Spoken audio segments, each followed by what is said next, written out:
ఇప్పుడు మనం చూస్తుంటాం కదంటే అప్పట్లో సినిమాలు అంటే ఇద్దరు ముగ్గురు హీరోయిన్స్ ఉండేవాళ్ళు, హీరోస్ ఎక్కువ మంది ఉండేవాళ్ళు, అందరూ ఒక చోట ఎలా ఉండేది? ఎందుకంటే అంటారు కదా ఇద్దరు ముగ్గురు ఆడవాళ్ళు ఒక చోట ఉంటే సరిగ్గా పడదు హీరోయిన్స్కి అని. అంటే మీకు కూడా ఎవరో హీరోయిన్స్తో పడలేదు ఇష్యూస్? నా లైఫ్లో నేను చేసుకున్న అదృష్టం ఏంటంటే,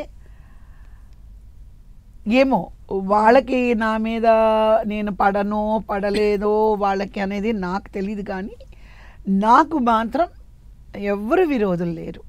నా వరకు అడిగితే సపోజ్ మీకు నేను ఇష్టం లేకపోవచ్చు, బట్ నాకు తెలీదు కదా. నాకు మాత్రం ఎప్పుడూ నేను ఎవరిని నెగటివిటీగా నేను చూడలేదు, పోటీగా నేను చూడలేదు.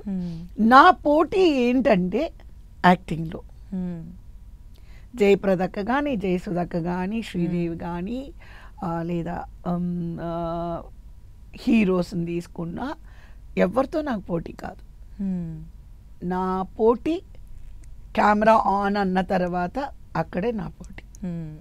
అక్కడ డెఫినెట్గా I want to do my best, అంతే తప్ప దెర్ ఈస్ నో పర్సనల్ ఇది ఉండదు. ఒకసారి నేను తెలుగు షూటింగ్లో వాహినిలో ఉన్నాను, శ్రీదేవి కూడా అదే స్టూడియోలో వేరే షూటింగ్ ఉందనుకుంటా. నా బాగా టైర్డ్ అయిపోయాను, ప్యాకప్ అన్నారు. 9 o'clock ఇలా బయటకు వస్తే పెద్దగా ఒక కేకేసి గట్టిగా హక్ చేసుకున్నాను. మరి ఒక్క నిమిషం నా గుండె ఆగిపోయి చూస్తే ఎవరంటే ఎదురుగుండా శ్రీదేవి. నేను అన్నాను, వై శ్రీ నన్ను ఎందుకు ఇంత భయపెట్టావు అంటే, లేదు కవి నువ్వు ఇక్కడ ఉన్నావు అని తెలిసి నాకు మేకప్ మ్యాన్ చెప్పారు, నాకు ఇప్పుడే ప్యాకప్ అయింది. ఇప్పుడు మీరు ఇందాక ఒక మాట అన్నారు, definitely she is a top heroine.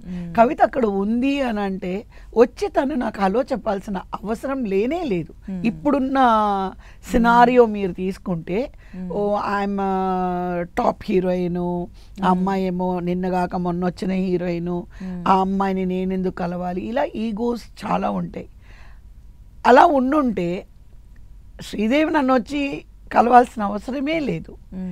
వస్తే ఇంకా చాలా ఎలా ఉండేవారు శ్రీదేవి గారు సెట్ లో? అంటే వర్క్ చేశారు అంటే మీకు తెలిసిన శ్రీదేవి గారు ఎలా? శ్రీదేవి యాక్చువల్గా నా మేకప్ గురువు శ్రీదేవి. నేను అది ఎక్కడైనా ఎప్పుడైనా చెప్పగలను. నాకు మేకప్ మ్యానే ఉండేవారు, అందరికీ మేకప్ మ్యాన్లు ఉన్నారు. ఒక్కరోజు శ్రీదేవి గోల్డెన్ స్టూడియోస్ మేమిద్దరం గంగా యమున కావేరి మూవీ చేస్తాం.